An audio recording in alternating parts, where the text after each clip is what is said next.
Hi, hello, Roundtable fans. This is your host, Steven, and Gio. back in the theaters once again. And today we just saw Ghostbusters Afterlife, which was directed by Ivan Reitman's son, Jason. And this is the second attempt in rebooting the franchise after the one in 2016 or 2018 with all the female cast, which I was not a fan of, and I think most people were not. In this case, I would have to say that I thought this was a better take on it. It's original in a sense that it has its own characters, but yet there is a tip of the hat to the original cast. I thought the girl that plays Phoebe steals the show. She was really great in it. I thought she's an engaging character. Usually when they have smart kids, they're kind of annoying in the films. This time out, I thought she was very captivating. I enjoyed her journey in this movie. I would like to see more of her in future. So if it does well, I would like to see her more. I thought it does great in reminding us of the old Ghostbusters in slight references, and I won't give anything away, but there are appearances. So needless to say, I think you probably will figure out who it is. I personally thought it had the great feel of an 80s movie like the Ghostbusters was. It recaptured that feel. It had interesting characters. And I think that's what makes a great homage, that it can stand on its own with the original, with the new characters, but yet there is a tip of the hat to the old. In my case, I would say go see this movie. I enjoyed it. I thoroughly am on board with it. I think it's a great sequel, or I don't know if it's a sequel, if you want to call it that, but it is a great installment into this franchise, and I think Jason did a great job in honoring his dad's legacy with the Ghostbusters. So I loved it. I enjoyed it tremendously.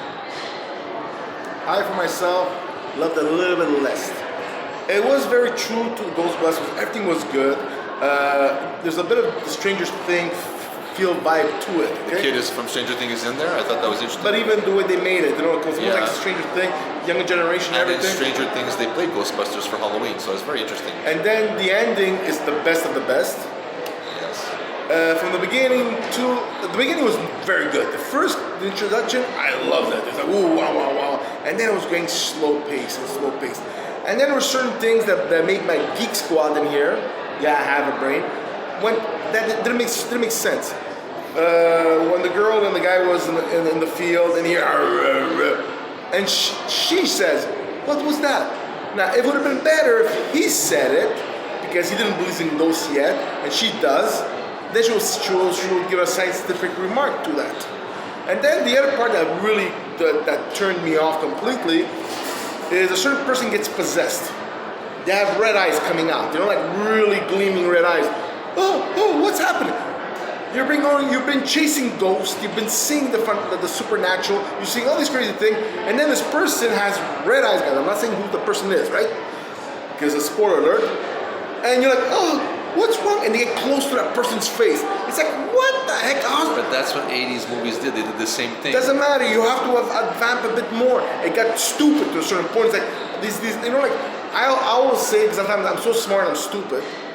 And that movie is like, you have 2 hours to give or take, to explain the movie, the storyline, to make it interesting. And that to me pulled me back. It's like except getting involved. I got pulled back. It's like, okay, come on, how stupid are you? You know the person is possessed. It has red eyes. We think the person puts contacts just to fool you and go, I read the red. No, the person is not in a heavy metal group. It's like, oh, that's it. But overall, it's pretty good. I mean, but for me, full price, no way. No, I agree. I'll agree, not full price, but I think it's out of all the sequels that have happened. Oh, this is one of the best. This is the best. But the problem is, it was missing. There is missing something. Comedy. Yes. The cosmic bond of laughing, stupidity, wisecrack, which we've got it in the last 5 minutes. Yeah, but Bill Murray in the first movie was a classic. He had all these one-liners. They all had these one-liners. This is lacking. I agree. I have to agree with that one. Lack of comedy in it. But I think this was more a setup. So it does well. I think we'll see more in future installments. But the thing is, they were trying to make more of kids trying to get a new life in a new town and everything, and they have to struggle and everything. But there was no, there was a lot of chuckles, but no hilarious laugh, and the chuckles were far from one to another. They could have been more emphasis and more on comedy, and that's the same thing with the other Ghostbusters with the females there, with the girls and all that. Is that they were trying too much to be Ghostbusters, but they lost the ambiance of the people getting reunited by wisecracking, being stupid, being over the top. They're trying to be too civilized. There's a thing with it. But it's trying to be realistic. It's Ghost. It's not. There's marshmallows running around and everything. Two little marshmallow guys, you know. So it's not realistic. So at least make it entertaining. Be true to real Ghostbusters. So the guy was good, but it was missing that cherry. Yeah. And that's what, for me, that little cherry. Go for what's called Cheapo Night. Yeah, Cheapo Night, the special night, whatever you call it, because it's good. It's good. But at $10 more, you'll curse. He's right. Gio's right on that. It's missing the comedy element. And it's left. Right. I think he's possessed. I'll get a Marshmallow Man and solve the issue, or get my proton pack in a minute or two. I think I agree with him that the comedy is lacking, but all in all, it had the feel of the 80s. Oh, it does. Yeah, it has the feel of the 80s movies of that type of that era, that genre, that comedy, sci-fi, spiritual movie, whatever you want to call it. It had amazing potential, but then it just ran out of gas every moment. Something else. It always ran out of gas. I think they were at a crossroads of how to play homage to the original Ghostbusters and creating its own entity. I think that's where the struggle is, and I think the second one, if there is another one with this cast, I think hopefully they will find their footing. All in all, the best sequel of the bunch since the original. It still lacks the comedy, I say, and to make it perfect, I don't think it's ever going to be perfect without the original guys doing a movie. I think they should have done. In my case, I would have preferred to have the 3 original guys be in it, have a dangerous thing. They bring in his granddaughter or whatever, and they rescue them and patch the torch over near the end of the movie. Well, for me, for example, when they did the female cast of Ghostbusters, that's where those guys should have been like what's her name? The black woman, the African. I don't remember their names. She's alive. She was in Saturday Night Live and everything. Bill Murray's adopted daughter. Like his mother and him are together, and that's his adopted daughter. Like he adopted her as a daughter, and the wisecrack with all the original cast member, being that's their kids or nieces and everything. The crisscross with the jokes and everything would have been hilarious.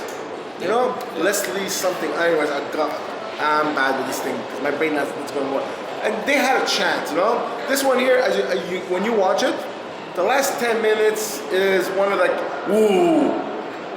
And that's where it bothers me. The last 5-10 minutes, you get the woo. But if they made an amazing job in the beginning or throughout the whole movie, the last 5 minutes, you're like, all right, it's not bad.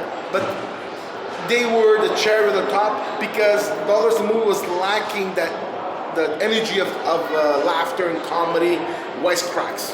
Yeah. Which some of them could have done it. Yeah. The little kid there, that podcast, he was good. He should have given more lines because he had that face, he had that suave. This guy, I love him. Yeah. Like I could have loved him more. Example, because he could have been the next baby Bill Murray. Yeah. Not Dan Aykroyd, but Bill Murray. That's the other one, Dan Aykroyd. You know, he had the suave. You know, but as I said, Cheapo Night. Agreed. Still, I think it's the best sequel, although there's not much competition to go against with it. I agree again, missing that comedic thing that the original Ghostbusters had. They do their best with a couple of good scares, but the comedy, they need a little bit more to make it perfect. You know? I had to put all the jokes at the theater to make him laugh because the movie was boring. But anyways, think of it, Cheapo Night. I still say it was what happened, you but it's Cheapo Night. But yet, with the same price for a regular one, you get popcorn and a drink for the same price. There you go, it's a no-brainer. There you go. So, all that saying, I'm going to say Cheapo Night, I agree. Go see this, it's worth Yes, theater style. Ghostbusters Afterlife gets our thermal pack prime of approval. I had no other thermal. I'm not gonna say the pack, their energy pack they have. What is it? I'm saying bye. That's my way of saying bye. Take care, guys. Bye. Take care. Live the dream.